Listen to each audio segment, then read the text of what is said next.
विजयनगर में गंगू नाम का एक व्यक्ति रहता था। उसके बारे में कहा जाता था कि वह बड़ा ही मनहूस है और जो सुबह सुबह उसकी शक्ल को देख ले उसको खाना नसीब नहीं होता। धीरे धीरे यह बात पूरे विजयनगर में फैल गई और महाराज कृष्णदेव राय को भी इसके बारे में पता चला। उन्होंने सोचा कि उनके राज्य में इस तरह के मनहूस व्यक्ति का रहना उचित नहीं है, किंतु राजा बहुत न्यायप्रिय थे। उन्होंने सोचा कि पहले वो यह देखना चाहते हैं कि इस बात में कितनी सच्चाई है।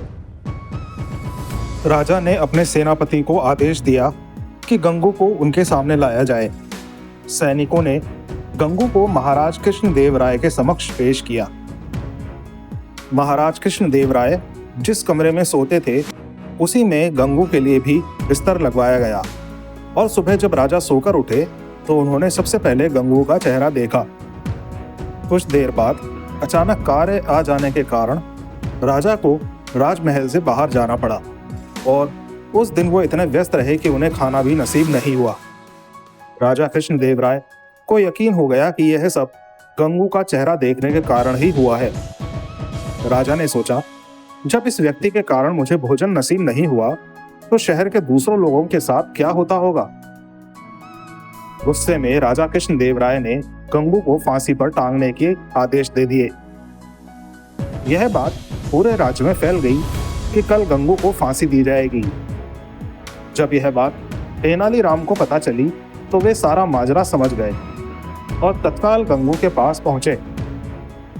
तेनालीराम को देखकर गंगू रोने लगा और तेनालीराम को पूरी बात बताई।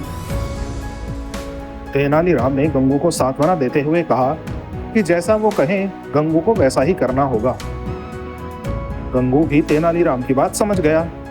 दूसरे दिन जब गंगू को फांसी दी जानी थी तभी गंगू से उसकी अंतिम इच्छा पूछी गई। गंगू बोला, मुझे महाराज से मिलकर कुछ बतलाना है, यही मेरी अंतिम इच्छा है। सैनिकों ने महाराज कृष्णदेव राय से गंगू की अंतिम इच्छा बतलाई। महाराज कृष्णदेव राय गंगू की अंतिम इच्छा पूर्ति के लिए उसके पास गए और बोले, बतलाओ गंगू, तुम्हें क्या बतलाना है। गंगू बोला, महाराज, इस राज्य में एक व्यक्ति मुझसे भी ज्यादा मनहूस है। पहले दंड उसे मिलना चाहिए, फिर मुझे। महाराज कृष्णदेव राय ने बड़े आश्चर्य से गंगू से पूछा, गंगू बतलाओ, वह मनहूस व्यक्ति कौन है।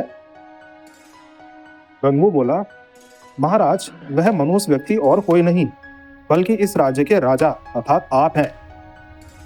यह सुनकर महाराज कृष्णदेव राय अत्यधिक क्रोधित हो गए और उससे बोले, जानते हो गंगू, तुम क्या बोल रहे हो। इसके बदले तुम्हें मृत्युदंड भी दिया जा सकता है। गंगू बोला, महाराज, मृत्युदंड से बड़ा कोई दंड हो सकता है क्या। यह तो आप मुझे दे ही चुके हैं। कृपया आप मेरी विनती सुन लें। इसके बाद आप जो भी दंड देंगे वह मुझे सहर्ष स्वीकार होगा। यह सुनकर महाराज का क्रोध कुछ शांत हुआ और बोले, तुम्हें जो कहना है कहो। गंगू बोला, महाराज, कल सुबह जब आपने मेरा चेहरा देखा तब आपको दिन भर भोजन नहीं मिला। तब आपने मुझे मनहूस समझकर मृत्युदंड दे दिया। ठीक उसी समय कल सुबह मैंने भी तो आपका चेहरा देखा था और मुझे फांसी की सजा मिल गई। मतलब आप तो मुझसे भी ज्यादा मनहूस हुए। महाराज कृष्णदेव राय को पूरी बात समझ आ गई और उन्हें अपने निर्णय पर पछतावा हो रहा था। उन्होंने तत्काल गंगू की फांसी की सजा माफ कर दी। गंगू को अपने पास बुलाकर पूछा, गंगू, यह विचार तुम्हारे मन में कैसे आया। गंगू बोला, महाराज, मुझे तेनालीराम ने यह सब करने की सलाह दी थी। महाराज कृष्णदेव राय ने गंगू को बहुत सा धन देकर विदा किया और तेनालीराम को बुलाकर उसका धन्यवाद दिया कि उनके कारण एक निर्दोष की जान बच गई और महाराज के हाथों से एक बहुत बड़ा पाप होने से बच गया था। दोस्तों, मेरी ये कहानी आपको पसंद आई हो तो इस चैनल को सब्सक्राइब करें और इस वीडियो को लाइक और ज़्यादा से ज़्यादा शेयर अवश्य करें। धन्यवाद।